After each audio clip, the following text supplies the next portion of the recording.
Shalom everyone, Yoel here, another video. This time you can actually see me. New office space, you can see some books behind me now, everything's a bit different. In any case, I get asked a lot about the issue of the kippah, the head cover, this thing I have here on my head. And people ask what is the origins of it, why do we wear it, stuff like that. Is it in Torah? And first of all, I'm actually going to answer the last question. The answer is, first of all, no. There is no actual positive commandment in the Torah to actually wear a head cover. The only people we find in the Torah are the priests, the Kohanim, have to wear head covers because they are in service, and that's actually a key thing. It seems to be that when people were in service in the ancient Near East, they had to cover their heads. Regarding the head cover itself, the kippah, the origins of the kippah itself, I mean this specific type of thing, this is knitted, it's a bit different, there are different styles, different types. When you wear one, you basically affiliate yourself with a certain group. I, for example, wear like a black one, a black knitted one, somewhere in between. I belong to like the more, I would say, Zionist type of groups, as opposed to the ultra-Orthodox, which are not very Zionist.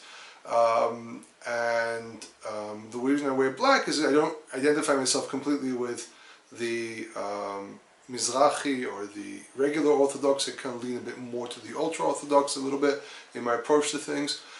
But in any case, where does this exactly come from? So I tried to figure this one out, and actually was asking around. I found someone who gave me an answer which seemed to be kind of reasonable, is that the heart you're wearing a kippah, an actual little dome thing on your head, comes from Europe, specifically with anyone who's a religious type of person used to cover their head with something like this. So you can find also, for example, the Pope wears one.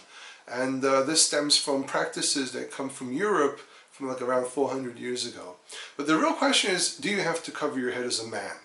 Okay, women is another subject, but do you have to cover your head as a man? And the answer is, well, it depends who you ask.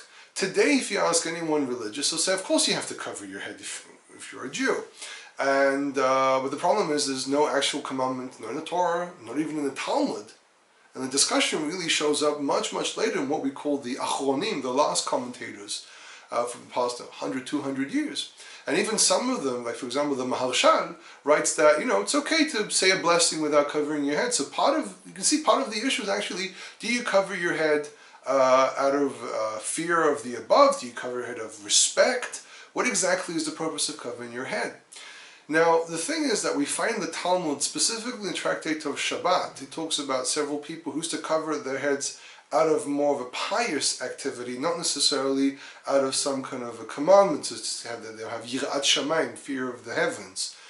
There's even a story about one of the rabbis that his mother had made sure that his head is covered because she was told by a soothsayer or a person, I'm not too sure exactly, it's a kaldai, so it's probably some kind of person maybe saw stuff in the heavens, in the stars, that he will be a thief. And she covered his head to make sure that he has the fear of God upon him. So you don't really find in the Talmud any discussion about covering your head as an obligation.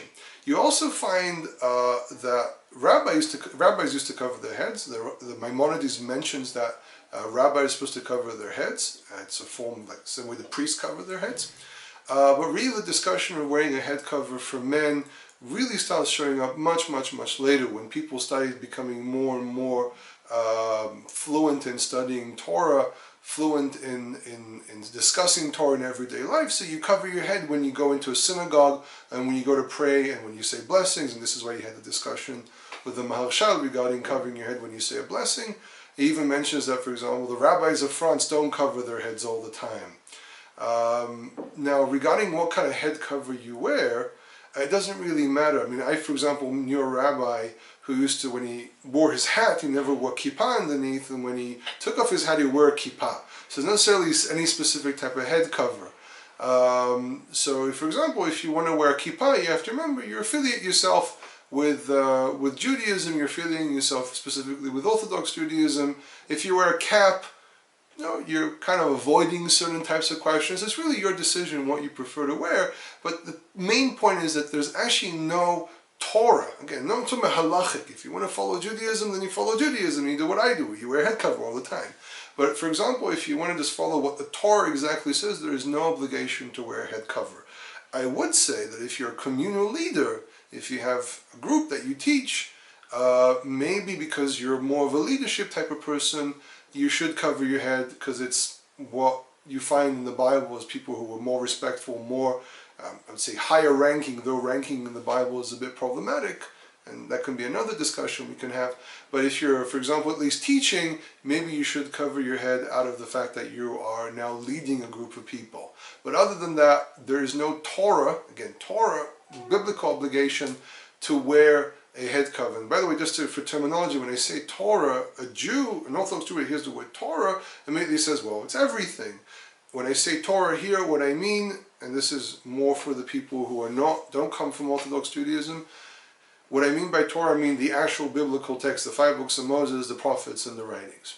Okay? If anyone has any questions about this subject, you can leave a comment underneath. I'll try to get to it. Usually I get messages from people and I'm able to respond to them.